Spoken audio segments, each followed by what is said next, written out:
Okay. All right. So I'm going to jump right into week 8 only because I just re-listened to all of them. I am here at,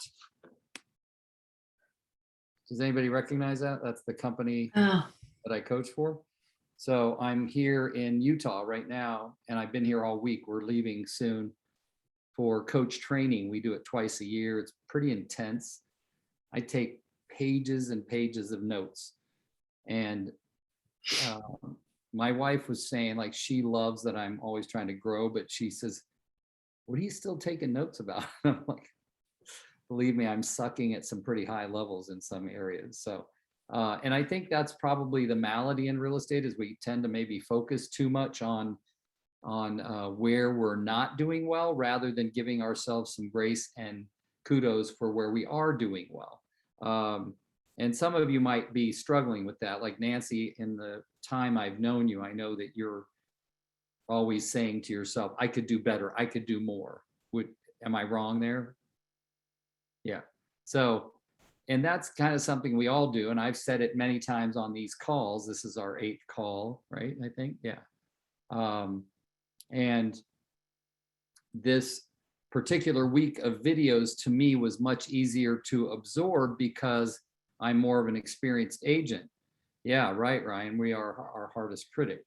But some of you are newer than me. And then I also wanted to remind you that there's a lot of us in different states, and the videos for week 8, in terms of talking about negotiations and contracts and closings and pre-approving buyers and all of that stuff, everybody does things differently. In the one where they talked about, oh, you got, Cleve was talking, he said, oh, now your client's in contract, congratulations.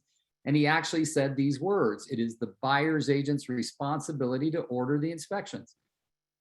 That's not true everywhere in the world. In fact, in Northern California, most of the time, the seller and the seller's agents are ordering, because we're in a different marketplace. So I want to make sure you guys kind of take, when they're talking about things that was that were, more general for different states, then you've got to apply your local, your local things that work for you. Lori, a friend of Nancy's named Lori Cutler, who's been my friend for many years, is selling real estate in Texas and in California. And there's a big, like in Texas, the seller isn't paying right now for inspections up front, right, Nancy, for the most part? Yeah. So, and then Lori will come back to Northern California, where she's from, and the seller, it's much more normal for them to be for the seller to be ordering inspections up front. Again, not very common around the United States, and even in some areas of the state of California, people aren't doing that yet. So I want to talk one thing really quickly, since this is kind of like mentoring and talking about the business and not just doing more business. But you have to understand that in a market where inventory is low, it's not necessarily the lowest it's ever been, but it's certainly low, having the inspections up front shortens the amount of time necessary to solidify the contract such that the seller can say, I'm for sure knowing I'm moving. Now, let me make sure you understand that. When the buyer has removed all the contingencies, do not believe for a second. One of the hardest things I have to explain to a seller around here is, and think about this in all your markets, no matter where you are, because I have friends in Michigan and Minnesota where the concept of is new for a buyer to remove an appraisal contingency. Like in a lot of parts of the country, that had never been heard of. And now it's being done. What your seller doesn't understand in a lot of times, and by the way, a lot of real estate agents don't understand, is that just because they remove the appraisal contingency doesn't mean they don't need an appraisal. They still need an appraisal. Okay, I've had 3 transactions recently where the appraisal contingency was not an issue of the contract. But what good is it if you don't get the damn appraisal done? If they're getting a loan, they're still going to need an appraisal. And they go, I removed the contingency. So now in the last 2 contracts, I'm trying my best to negotiate that they still need to get the appraisal done. I don't care about the contingency now. When are you freaking going to get it done? Right? So, and that's the issue. We just, we had one where the agent sold the property. We had it at $1,350,000. We got an offer for $1,500,000, no contingencies. We had a loan contingency. That was it. Not the property appraised. We sold it for $1,500,000. It appraised for $1,100,000. Okay. The appraiser was from out of the area, did not use the comps that were necessary to use. Like, we thought this property was going to sell for 1.6. It sold for 1.5. All good. The seller's happy. Then you got a dumbass appraiser. Well, it didn't matter as much. They had removed their appraisal contingency, so they had to buy it either way. Shauna, my business partner, and I suggested you need to go rebut the appraisal. And the agent did not know how to do that. I said, and Shauna tried to tell him, look, it's not just you. You got to do some things with the lender to go back to the. So there's a lot of different complications that come up with this. And you have to know, you were not born to know everything. And guess what? 41 and a half years in the business, I'm still learning stuff right now that I would have never imagined happen. So you have to be really easy on yourself about that, but be aggressive. In other words, think about it. If your sellers have a time squeeze or a time crunch and the offer comes in with no contingencies, but it is a financed contract, then man, you better be putting some limitations on how long they sit on their ass waiting to get the damn appraisal done. But a lot of us say, oh no, appraisal contingency, relax. Well, you got to get it done. So you can still put stuff like that in a counter offer if you want. The other thing too, that he mentions the word closing, bring to the closing. Guys, that's in most states except California. Vanessa, do you guys go to a closing? Yeah. So who else is on here from another state? Wait, Nancy's in Texas. Yeah, you guys have a closing that you go to. So in California, all the paperwork gets signed 3, 4, 5 days before the closing and you're done. And then on that day, the title company says, we're on record. Okay. And everything is signed in anticipation of the closing. It's kind of, guys, like when other states are, and because I've been traveling and speaking in different states for so many years, I heard about it, right? I heard about all these different things that they do, like going to the closing table. And then there's an exchange. Now, Vanessa, would you mind coming off mute and telling me, are the seller and the buyer in the same room at that point, or what's going on?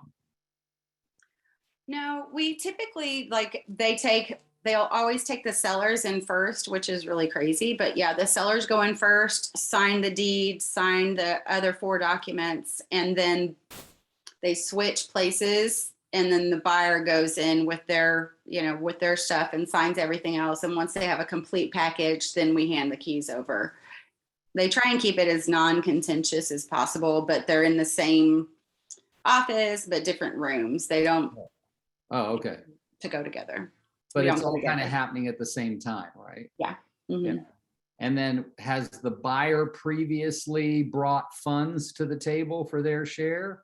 That's when the buyer brings the funds. The buyer brings the funds, or they've been wired in. Now, lately, we've been actually having them bring checks because the wiring stuff is so wonky. So we're like, I tell them all the time, if you don't want to wire and you want to go get certified funds, go get certified funds, and they just hand it over and when they sign. But and we're having huge issues with wire fraud here. Are you guys having that?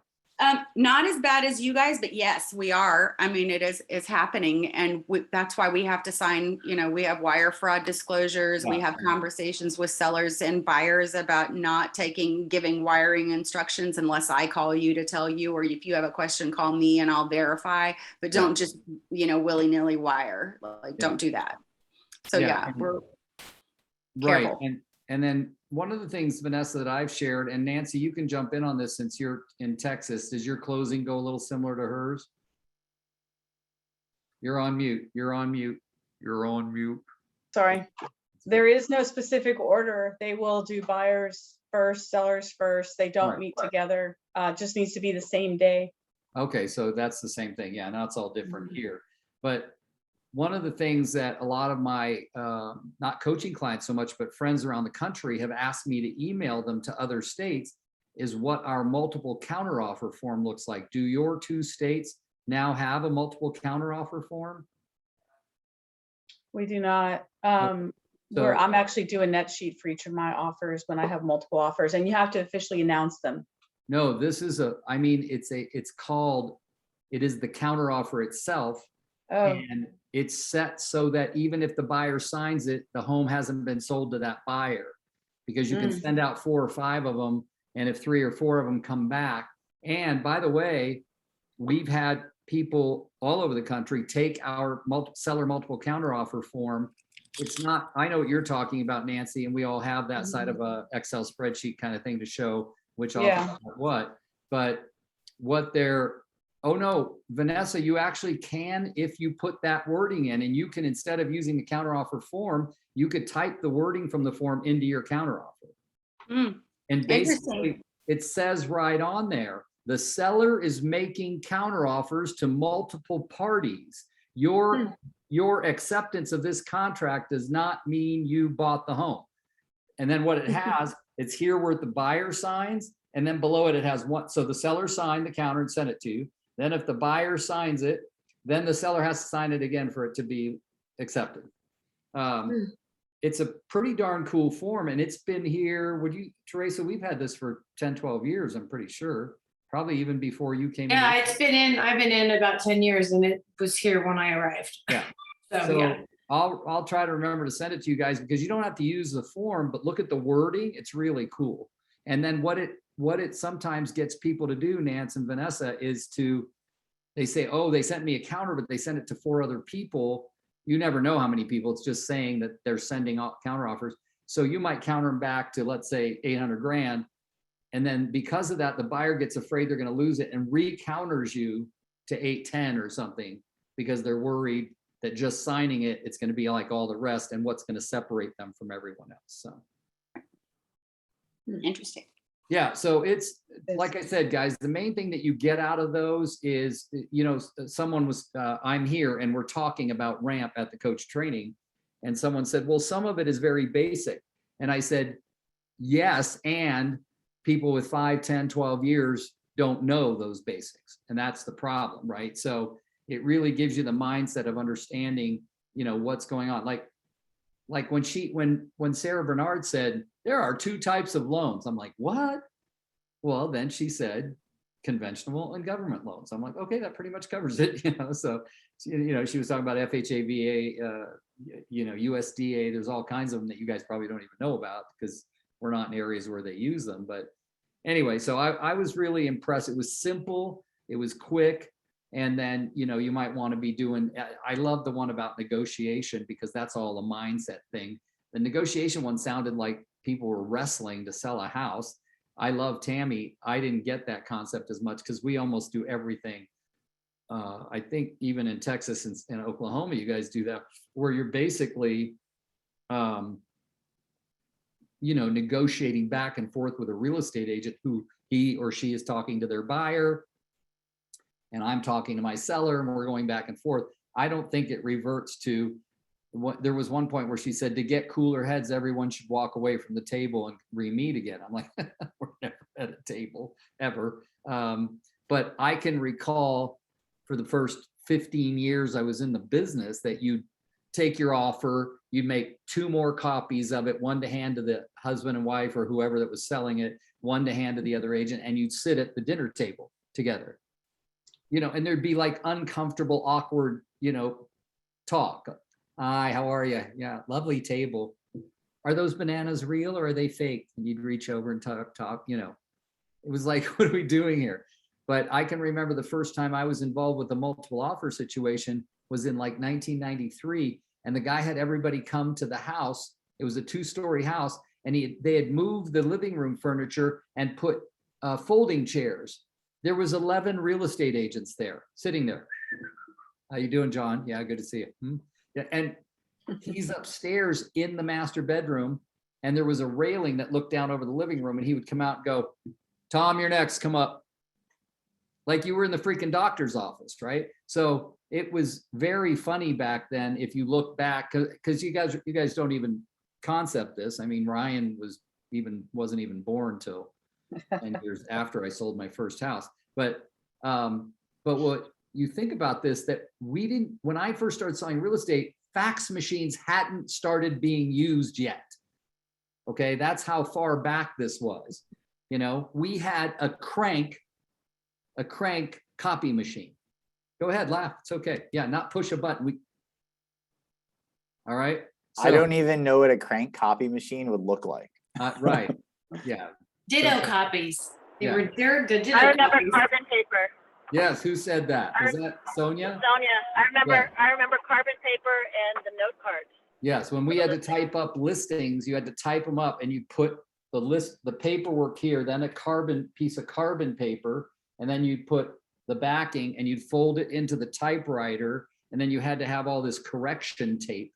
And then you had to put the correction tape behind the carbon paper. And you're like, I hope I never make a freaking mistake ever again, because it was so frustrating. But anyway, the reason I'm saying this is we really have things easy now. And the way I have loved technology, because I've sent a counter literally from the beach side.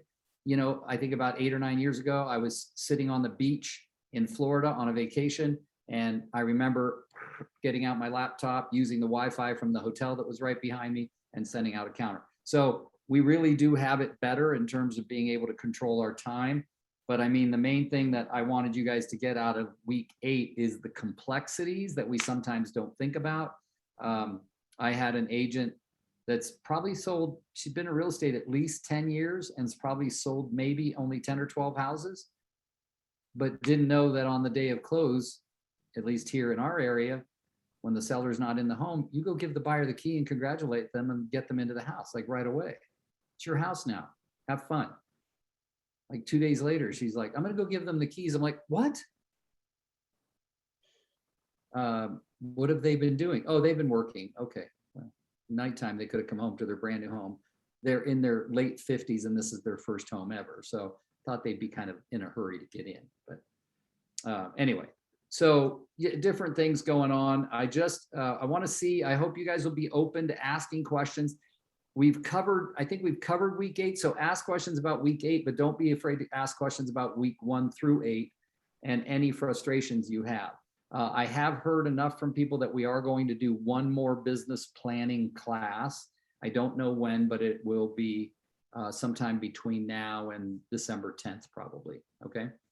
So, and then Gina, my assistant, who I don't think is on today because I don't see a picture of me here.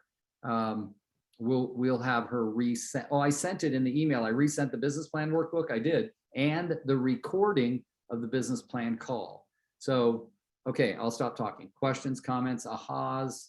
I have a question. Yes, Carolyn, how are you, dear? Good. How are you? How's your first 2 weeks of marriage? Good. Good. Business as usual, really. Okay.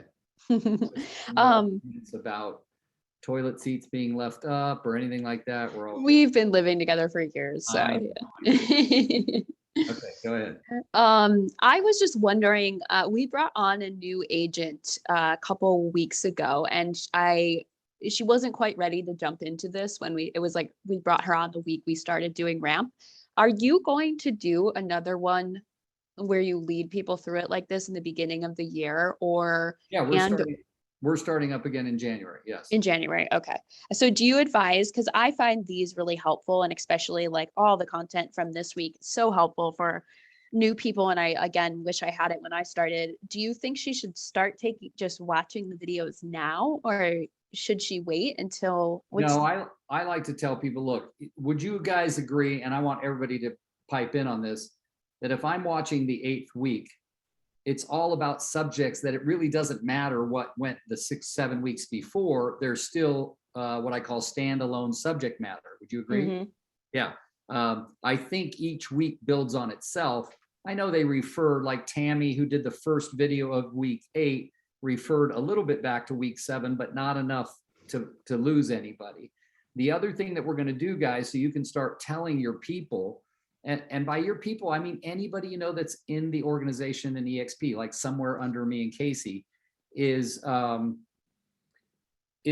like on January 3rd, we will most likely do a launch call. And then that Friday, which is 3rd, 4th, 5th, 7th, we'll do the end of week wrap-up call. But the launch call will be all about ramp again, okay? What I'm also going to try to figure out, for everyone's sake, there'll be shorter calls and less often, is that now, let's say, Carolyn, I'm going to use you as an example. You finish ramp and all of a sudden you go, hey, let me just watch this slam videos, right? Have any of you ventured into slam videos yet since you have access to them? Okay, so let's say you start watching it and there starts to be a demand like, oh, I wouldn't mind some coaching on slam also. I might start up a sort of parallel in January call sync where we're going over slam, not ramp. It would be less people, I'm sure. More people are worried about how do I sell more houses, not how do I list more houses yet, because you've got to get a sort of a foundation before you that. But I think the level of the people on this call, like that I have right now today, would be probably interested in becoming better listing agents. Now, when the market starts to shift, look, there's no indication, guys, at all that we have anything like what would have ever gone on in 2007. In general, distressed properties are up in parts of the United States as much as 30%. Are you seeing an increase, Vanessa and Nancy? Yeah. Yeah, Go ahead.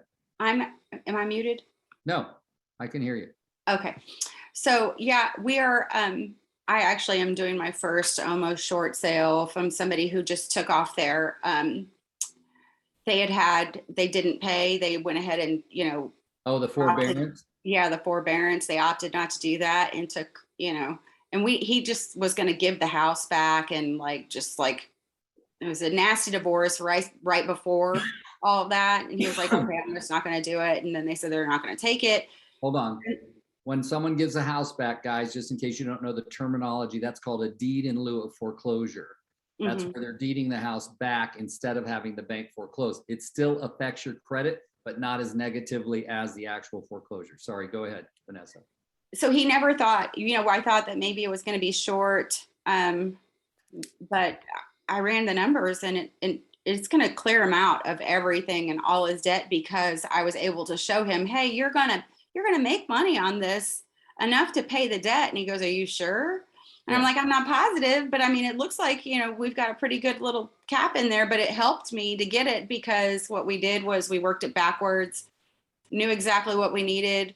We knew we were underpriced anyway. We knew to need a little work. And I was real honest with the other agent when she came in. I said, hey, they can't do that unless you want to go short sale, because I know I can get him a short sale because he got a divorce, but that's going to add months to the sale. So if you can get it this number and he can walk away, then, and he was perfectly happy with it hasn't closed yet because we're still doing title work and stuff. But I mean, that's the first of many, because I have 3 or 4 people who have told me that they're in forbearance. And I just have a simple ad out that says, struggling with forbearance problems, I can help you. It's my realtor. I'm a realtor. I'm here to solve your home selling issues. Yeah. And they just contact me and I'm able to, because I know if it doesn't, I can go through short sale if they have some other circumstances. Yes, and I'm going to suggest to all of you that you do social media campaigns. Even if you're in California, the United States in general, I've told you all this before, has the highest amount of equity in American homes ever recorded in the history of the country.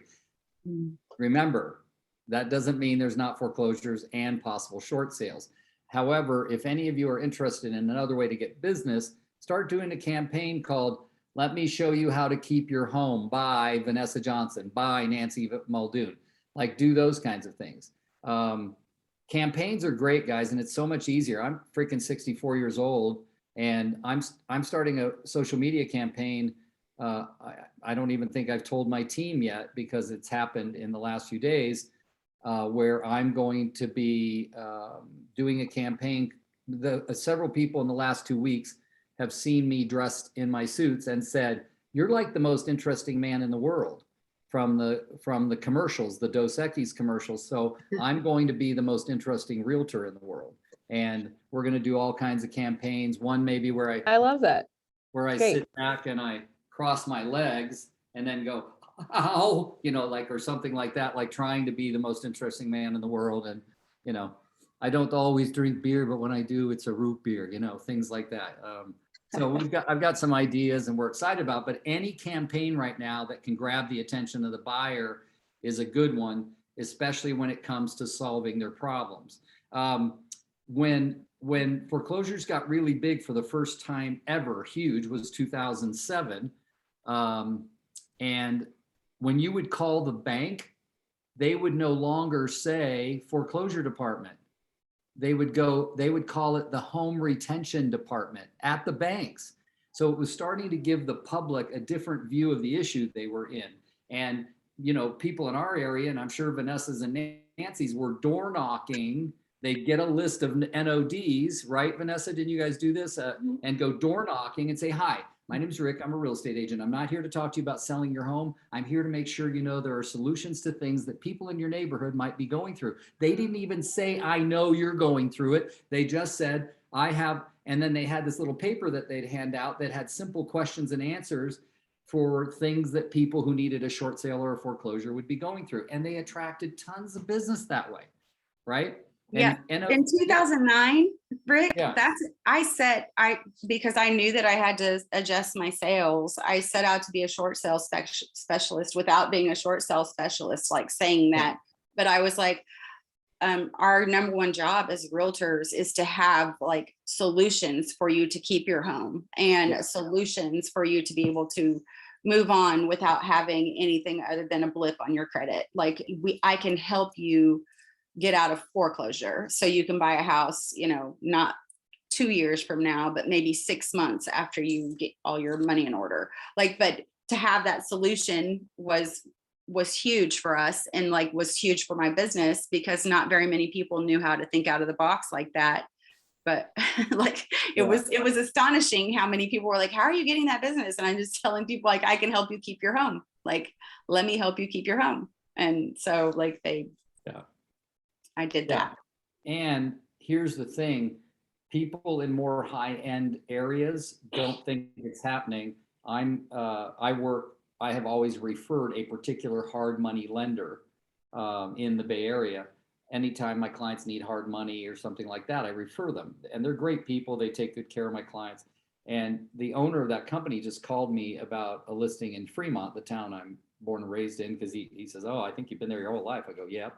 And it's worth like $2 million. And it's over encumbered. Well, it's not over encumbered now because it went up since they made the last loan. But the last time he took me over to see the house, the guy was the owner, and he's camped out in there trying to use the COVID moratoriums to his favor. But now the moratoriums are coming to an end, and the sheriff is all ready to go kick him out of the house. But the last time he took me there, the property was worth about 1.7 as is. It's definitely beat up on the inside. 1.7 beat up on the inside, and there was about 1.68 in loans. And then now, of course, it's worth about 1.9 as is. And, it's definitely gonna, I'm hoping to get that listing, of course. So, okay. So you guys are all reading the chat. Vanessa's dad is the most interesting. Thanks, Vanessa. I don't want to be accused of being your dad because I don't like you that way. Wait, is he really, Vanessa? No, He just looks like him also. Okay. And Vanessa, can you put up a picture of him? Let me see. He really just looks like him. Oh, he does. Yeah. Oh yeah. Oh, we go everywhere. My it's so disgusting. My dad pulls all the chicks, and he's literally in his 80s. And I'm like, seriously, you're dating my brother's girlfriend? But he's so stinking handsome. Yeah. That's why you like me, because you have daddy issues? None, not one. All right. So, so I think that there's some things that we can do. Obviously, the impetus for this is we're talking more about finances and loans and stuff like that. But look, the more people you talk to, the more business you're going to do, end of sentence. And we had a huge talk yesterday about really some deep-rooted things, like if you got a guy that's really willing to make the calls, but he makes 1,000 calls and he gets no business, then it's not about the fact that he's not making calls, and then it becomes about what is he saying when he makes the calls, right? So there's a lot more deep crap in real estate today than there ever was. And I can remember back in the 80s and 90s, people would say, oh, a fifth-year-old could come in and do better than you. And I believed them, because a fifth-year-old would he'd say, I don't know, you tell me what to do and I'll go do it, right? A fifth grader. But now it's not that simple. In other words, the consumer is at a higher level than they've ever been. The consumer used to assume trust. Now it's you have to earn trust. Do you guys realize the difference in that? And think about what's happened with mailboxes, right? Everybody was emailing you or texting you stuff, and that mailbox got empty. And now the mailbox got so empty that the open rate for advertising from real estate agents has gone up like by 50%. It's not at 50%, but it's gone up by 50%. So think about that. If you went back to postcards for a minute, or dropped stuff off at people's porches and things like that. So there's no more excuses as to, oh, there's not enough numbers of way for me to be shy and still get business, or I don't like talking to people.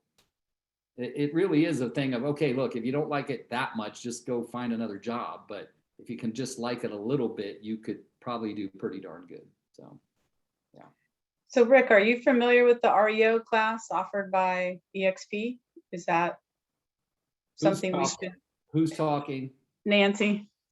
Oh, there you are. Sorry. That's okay. There's an REO class offered by EXP. I was wondering if you would recommend that or not. I would, what I've heard from the people on my team, I'm on it. Oh, you're on that class? Well, it's finished, but yeah. Okay. Did you like it? I did. I missed the last class, so remember I asked you about Dawn? I talked to Dawn. She said, just come to at EXPCon. Yeah. They're doing a review. I'm just going to go there. But I Oh, thought it was good. very good. Yeah. Yeah. And Shauna, who's my business partner, was huge in REO she sold hundreds and hundreds of houses, and she knows it in and out too. So since we have a few minutes, I wanted to get off early because I got to go catch a flight. But Shauna, would you be willing to answer questions? Sure. Oh, you're Yeah. there. Okay, good. I wasn't sure if it was just your picture. No, I'm here. Okay, yeah. So if you guys have questions, most of you have Gina's email address. You can send them to Gina and she'll connect you to Shauna, or, Shauna, if you want to put your email address in there. Yeah, I can do that. Yeah. She really had a great run at it, and she's always been able to diversify. In other words, a lot of REO agents, when the REO business went away, literally stopped doing business for a while. Shauna was easily able to go back and transition back into her network and her sphere of influence, and she gets agent referrals, and she's really kind of an all-encompassing agent. So she's got a lot of good stuff to share if you're open to using them. So she's been in the business 21 years, and I met her because I was teaching what they call a pre-licensing course, just the initial class called Principles of Real Estate at the local junior college. This was in the 90s, and then she was in the class, and we became good friends, and we've been friends ever since. She was an assistant team leader for Keller Williams. She owned her own brokerage for many years. She's just amazing. So get some help. Thank you. Yeah. That was very nice. And here I thought I was just going to the most interesting man in the world class. You're funny, girl. So, all right. So any other questions, comments, ahas, thoughts about anything going on besides ramp, anything with ramp or without? I'm happy to answer those. Okay. Couple of things I want you guys to think about. There's something called booing events. Anybody heard of these? Okay. So it's pretty big in Workman Success Systems because we coach large teams all over the country. And a booing event is basically you drop off a little basket of snacks or treats, and you put a little sign in their lawn. You're going to go back and get the sign, or you can get a disposable one that you never get. And you put the treats on the front porch, and you put a little sign in the lawn that says, kind of like around July 4th, you put a little flag in the lawn. You put a little sign that says, I've been booed by the Christy Buck team or by the Rick Jihad team. And it's really good. It's a great farming tool. All right. Now her team does 400 or 500 transactions a year. And she's Nancy, she's outside of Houston in Pearland and Friendswood, that area. Man, and they're big and they just do these events all year long. They do a pie event where they get the media. She has all these wrapped Kias. She's got 35 buyer's agents, I think, and 15 of them drive wrapped Kias that are wrapped with the Christie Buck team. And she makes the payment on the car. They have to pay the insurance and the upkeep of the car. The buyer's agents do. And then on the day of Pie Day, they have like all of their cars pull up to the pie place, and somebody has secretly, like they pretend secretly that they're letting the media know. So there's always a news truck out there, and then every time that night, the news puts on, oh, the Christie Buck team was over there buying 700 pies or whatever, So they do it on a really big scale. But think about something you could do that's a really good sort of non-obtrusive event that actually makes a difference for your business. But I am kind of liking this. If you guys are in areas where the average sale price is under 500, believe it or not, this is what we're being told, that there will tend to be a bigger percentage of distressed properties. So we could be farming, like if you're in Northern California, you could be farming the San Joaquin County, what's the other one? Come on. Shauna, what's the county that Modesto's in? Stanislaus. Stanislaus. Stanislaus. Oh, Leslie's on. I'm sorry, Leslie, I didn't see you. That's it. Yeah, Stanislaus, San Joaquin, those kinds of things, you never know. So, yeah, okay. And Merced is a county also, isn't it? Isn't Merced County? Yeah. So, Yep. All right. Okay, well, I'm not hearing any other questions, but I'm excited that you were all on today. And Carolyn, yeah, spread the word about next time. We'll do a more formal announcement coming up soon. We'll probably do that formal announcement before the end of November, okay? Because our last call should be Friday, December 3rd, and we want to make sure before Thanksgiving that everybody knows what's going to happen after that, okay? Okay, perfect. Good. All right, guys. Well, thanks for being on. Have a lovely day. I'm going to go grab a flight to Oregon, and then I'm going to be back home on Wednesday. So I'll see you guys later, okay? Safe travels. Have a good- Safe travels. Thanks. Have a good one. Bye-bye. Thank you.